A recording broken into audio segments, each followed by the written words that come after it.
All right, here we go. Chapter 4, Emilio. Friday, March 25th or 24th, 11:05 a.m. And so, how many days? It's the same day, almost same time from Sarah's chapter. Emilio takes Calais Igneous Menges towards Zaragoza Boulevard. The sky is pale blue and cloudless. It's a perfect weather to bike the 20 or so miles that they'll need to cover today. He rings the bell on the old bike a couple of times and waves to Cristobal, who was coming back from the corner store with a soda. I'll take good care of Peralita, Cristobal yells after him. Emilio picks up speed, going downhill, and a cool breeze brushes his face. He's got to hurry if he wants to get to the tourists in time to see Armando. He could head there first, but Juviar's neighborhood is closer. Juviar will have at least 3 piñatas. Maybe his sister Rosario will have made something like the mash she made last week. But it is Donna Pepe's beaded purse that will bring in the big money today. The last time she made one, he got 900 pesos for her.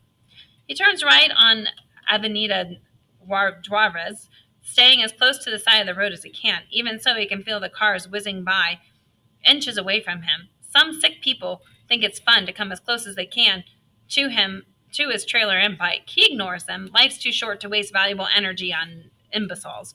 Anger is energy, and anger needs to be carefully preserved, like water on a 3-day desert hike. He slows down. Of all the things he's learned from the desert, knowing how to pace himself is probably the most important one. Slow and steady, lads, as Brother Patricia liked to say. Do not haste, but do not waste. Emilio prefers to go to Juarez's house in the early morning when most of the residents are sleeping. Last month, 2 guys from Sarah's age stopped him on the dirt road and pointed pistols at him. He's alive only because he had cash to give them, and they were in a rush to get their necks fixed. But what can he do? Juarez is one of the best contributors to Emilio's business. The smaller the paper mache object, the harder it is to make, and Juarez miniature piñatas are incredibly popular with American buyers. Lolo's sells them in airport stores in Houston and Austin. Emilio dismounts his bike to climb the hill to Jarvis' house. He maneuvers around the potholes that fill the dirt street and holds his breath when the smell of the sewer becomes unbearable. Jarvis' house, like most of the dwellings in this barrio, is really more of a shack made from discarded construction material like chipped cinder blocks and cracked bricks, as well as rusty pieces of tin and used plywood. Despite this, it's still one of the most carefully constructed houses in the whole place. Where most of them look as if a desert wind will blow them down, Jarvis's house is sturdy, built with the same care as his piñatas. Emilio knocks gently on the plywood board that serves as a door. The littlest girl, Neves, sticks her head out and smiles shyly. Is your brother home? She shakes her head. The door opens fully. Emilio, come in, says Mrs. Rubles, her face lighting up. She would look not much older than Sarah if she weren't so tired. Dark circles under her eyes and white streaks in her hair. Jarvis had to go to the store to buy supplies. He left 3 piñatas for you. Come in. Thank you, but I have to get going. I got a late start today. Still, sit down for a moment, have a glass of water. You look hot. The girls want to show you something. Emilio steps inside. It took him 35 minutes of pedaling and breathing diesel smoke to get here, not to mention the climb up the hill. He can sit for a moment. Rosario, can you put the fan on for Emilio?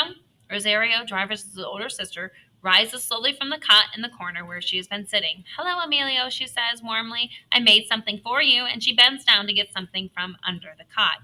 The fan first, girl. You can show him later, after he's cooled down. I'll get the fan. It's so dark in the shack that Emilio did not see Jarvis's middle sister, Marta, sitting on another cot. She reaches for a small electric fan on the top of the only dresser in the room and brings it to the table, her arms shaking. She climbs up on a chair and she tries to plug the fan cord into the outlet with the room's only light bulb. Every person in the room, it seems, holds their breath until the fan starts to whirl. Mrs. Rubles leads Emilio to the chair in front of the fan. Look, Rosario presents him with a rag doll dressed like a Mayan princess. The doll has a white dress with purple embroidered flowers on the hem and a white blouse with intricate pink designs on the sleeves. The head is covered with a scarf lined with tiny blue stars. The doll's face is primitive looking but warm, friendly and warm. I didn't know you made dolls, Emilio says, admiring it. I really like that jaguar mask you made. This is pretty amazing. You think someone will buy it? Yeah, definitely, Emilio says. squeezing the doll. He imagines the little girl hugging it for comfort. Mrs. Ruble takes the jar from the plastic cooler on the floor and fills a glass with water. It's good water, she assures him. We always boil it first. I'm making stuff too, Marta says. Javar is teaching me to make paper mache animals. Want to see? Let's not bother Amelia with all of her handiwork, Mrs. Ruble said. Then to Amelia, she says, the girls enjoy making things for you. Neves, standing right next to Mrs. Rubles, pulls her mother's dress. What is it, little one? I made something, Neves whispers to her mother. But Emilio can say, before Emilio can say anything, Marta drops some kind of multicolored creature on his lap. A leopard, she tells him. Only the spots are different colors. It's different, Emilio says. Something's not right with the leopard, but he doesn't know what. It's the tail. The tail's too short, and he doesn't have any ears, Rosaria then says, reading his mind. Marta sticks her tongue out at Rosario, even though the words were said with kindness. If the tail was longer, it could be a rat. And he does have ears. He's a baby leopard, so his ears haven't grown. Now Nees is tenderly presenting him with an ordinary piece of cardboard. Turns it over. Bottle caps have been glued on the form of a picture. Wow, you did this, Emilio asked her, taking the cardboard from her hand. She nods and hides behind her mother. Neves and Marta collected the bottle caps and glued them, Mrs. Rose explains. It gives them something to do while Javara is in school and Rosaria and me are out working. I don't go to school, Marta says, a note of sadness in her voice. An assortment of her medical bottles sits on the table. It's the pepper septa. See, she points at the volcano in the center of the cardboard. To the right of the volcano, there's a sun. Marta sniffs and says, it still smells like beer. The only yellow cap we could find for the sun were the beer bottles. Emilio can't imagine how 5 people can live in this minuscule space they call home. The inside of the shack is clean, and there is no clutter. Everything seems to have an essential purpose. The floor consists of wooden pallets covered with remnants of various rugs. 2 cots are joined together in the far end of the room where Emilio disposes. Mrs. Ruble sleeps with 3 girls. He can tell that Javar sleeps on the remaining cot because he can see 3 pinatas on top of it. The red plastic cooler with the white top sits behind the door. A wire stretches between 2 nails holding dresses and flimsy jackets. Emilio can see cracks of light between the walls of the shack. How do they keep them warm in the winter? How does Javar work on the pinatas at night with only this dim light bulb? How do they not roast to death in the summer months with only one window high up on the back wall? Against the other wall stands the dresser with an iron crucifix on top and a bench with a double burner petroleum stove where a pot is gurgling with something that smells like his mother's stew. We were waiting for Javar to eat. Will you join us? Mrs. Rubelson says. Thank you, but no, I have another stop after this, and then I have to go downtown to sell the merchandise. I'm late already. Oh, and we are detaining you with our chatter. Rosaria, can you help Amelia with the pinatas? I got them, Emilio says, standing. He goes over to Javar's cot and he reads the note on one of the pinatas. Hey, Emilio, sorry I missed you. Can you bring whatever you get for the pinatas tomorrow? We need to get some medicine for Marta. Thank you, Javar. Emilio pulls down the pinata and takes 1,000 pesos from his wallet. He brought the money from his savings at home to buy Pearl Ruby's mother a birthday present, but he can figure out something else for that. This is for the pinatas, he says to Mrs. Rubel. I'll give Javar the rest tomorrow. I'm sure I'll get at least 400 of these. Thank you, Mrs. Rubel says, taking the money. God bless you. He takes 2 pinatas and Rosaria takes the third. The whole family walks out with him. I'll come and get the doll next Saturday, Amelia tells Rosaria. It's really beautiful. What about my leopard? Marta asks, pouting. He smiles at her. Your leopard also. But see if you can get the ears and the tail to grow. And your volcano, too, he says to Neves. Thank you for all that you do for us, Mrs. Rubel says, taking his hand in hers. He squeezes it and he lets go. Now it's time to fly. After Emilio says his goodbyes, it takes him 30 minutes to reach the commercial district where the Taurus nightclub is located. Thai and Indian restaurants line the street, and bouquets with dresses, boutiques with dresses so flimsy Emilio can't imagine anyone wearing them. The 6 blocks surrounding Taurus are what everyone points to when they want to show that the old Jabez is gone and the new one has arrived. No one wants to think about Jar's neighborhood just 40 blocks away. Taurus has a hot pink facade with black music notes popping out of saxophones. There are no windows anywhere, and inside it's all black leather, chrome, and mirrors. It's the hot spot in Jarvis, Amelia knows, where all the kids with rich parents come to drink and dance. Someday, he imagines, he'll drive up to the nightclub on his motorcycle with Perla Ruby behind him. But right now, he is here for business and not to fantasize about the future. The owner's son, Armando, is kind to him. He always asks about his mother, likes to talk to him with him about soccer. Amelia wants to ask him now about the empty beer can he sees in the garbage bags at the back of the club. There must be at least 100 cans in those bags, and that's just one evening. Taurus is open 6 days a week. If Emilio can take all those cans to the recycling center and keep a percentage of the fees, he could be making serious money. Armando is a friendly guy. He might go for a 50-50 split. Emilio needs to make at least 2,000 pesos every month, half of what he makes to give to Sarah so she can pay the monthly bill for cable and their cell phones.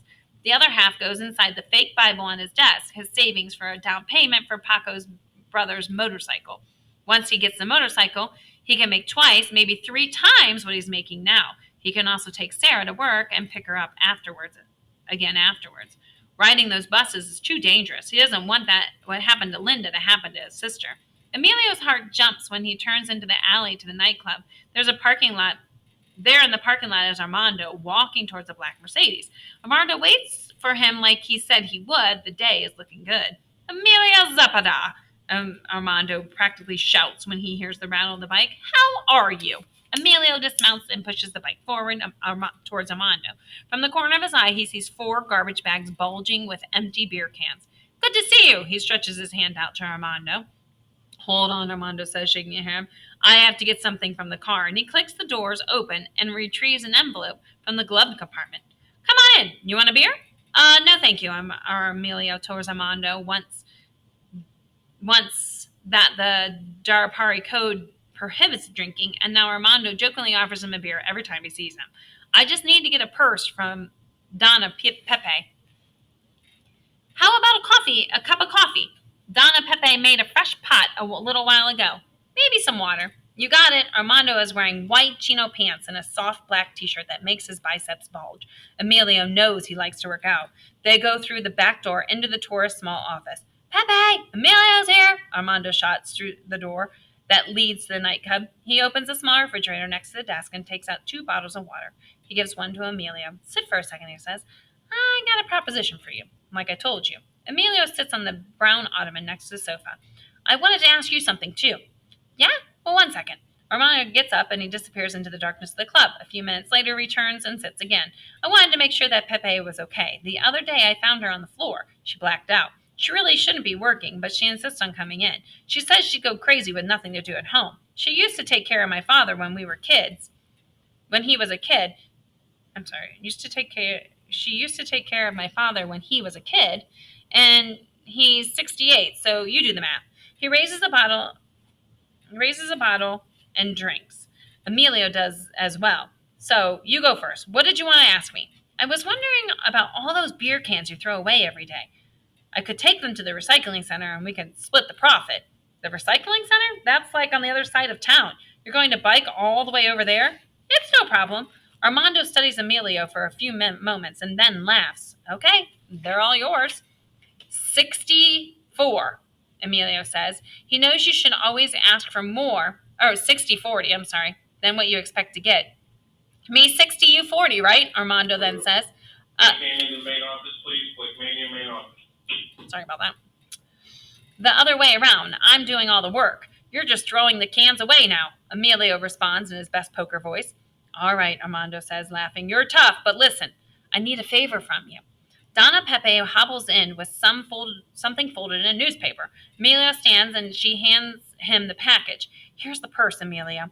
I hope your buyers like it. If it's like the other 3 you made, I'm sure they will. As many as you can make. I'll find the best buyers for you. Those little beads are a big strain on my eyes, Donna Pepe says, blinking, and my hands are stiff always, but I like keeping them busy. And the money is for Memo to buy one of those little computers. He loves those piparas. He's been talking about that thing where he gets new shoes for weeks. Emilio nods, deciding not to tell her that it is Japaras, not Piparas. You go home now. You're only supposed to work until 12, Armando says to Donna Pepe, concerned with his voice, concern in his voice. Just have to do the women's toilets. Donna Pepe walks away slowly. Amelia finishes the bottle of water. You said you have a proposition for me? That's pretty impressive. That little business you got going. Armando nods in the direction of the newspaper package. You like doing business, don't you? I like making deals. It's about the only thing I'm good at. Oh, come on. Don't put yourself down. You're the best high school soccer player in Jabez. Maybe all in Chia Chiaha? I've seen you play. You're a natural born leader. You single handedly got the city its first state championship. Oh, thank you. How are your grades? Nobody's perfect, Emilio then shrugs. Armando laughs. Listen, here's my proposition. My father saddled me with taking his car, the Mercedes out there, to the repair shop. It's supposed to be just an oil change and a tire rotation, but the dealership is going to try and find something wrong with it because that's what they do. They always do. So this morning, it came to me when I saw Pepe wrapping the purse. I said to myself, Emilio is going to come to pick up that purse. Why not help him and myself by giving him a little money to take the car to the dealership? He needs the money and I need the time. What do you think? What exactly would I do? You drive the car to the dealership in Marsical. You wait there, watch some TV on the big screen in the air conditioned room they got there, drink all the sodas that you can drink, and then bring the car back here and go on your way a little better off financially than you started. Say 500 pesos better off. Emilio tries not to react, but it's too late. Armando sees the surprise in his eyes. It's probably what, twice what you're going to make today after you sell all those things, he says. A little more, Emilio then admits. So, why? Why so much for doing nothing? Honestly, yes. You're going to be at the dealership for at least 2 hours, maybe three. 3 hours of my day is worth 500 pesos, and I get to help you out a little. I know you can use the money. Armando reaches into his pocket and he takes out a shiny black wallet. He opens it and offers our Emilio 5 crisp bills. Take them. This is for 3 hours. And if it's more than 3 hours, I'll give you 100 for each hour after that. If by some miracle it's less than 3 hours, you can still have the 500.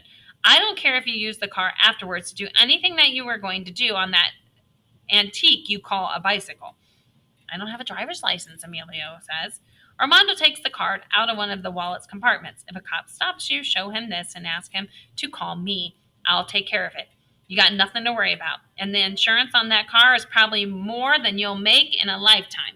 Emilio thinks 500 pesos, and he can do all his folk art business tomorrow after the exhibition game.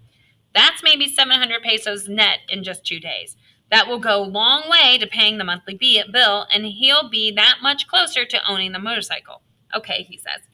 There you go. Armando hands Emilio the car keys. You don't need to call me when they tell you they found something that needs fixing. Whatever it is, whatever the cost, just let them do it. They walk outside. Emilio pops open the trunk and he places Donna Pepe's purse in there.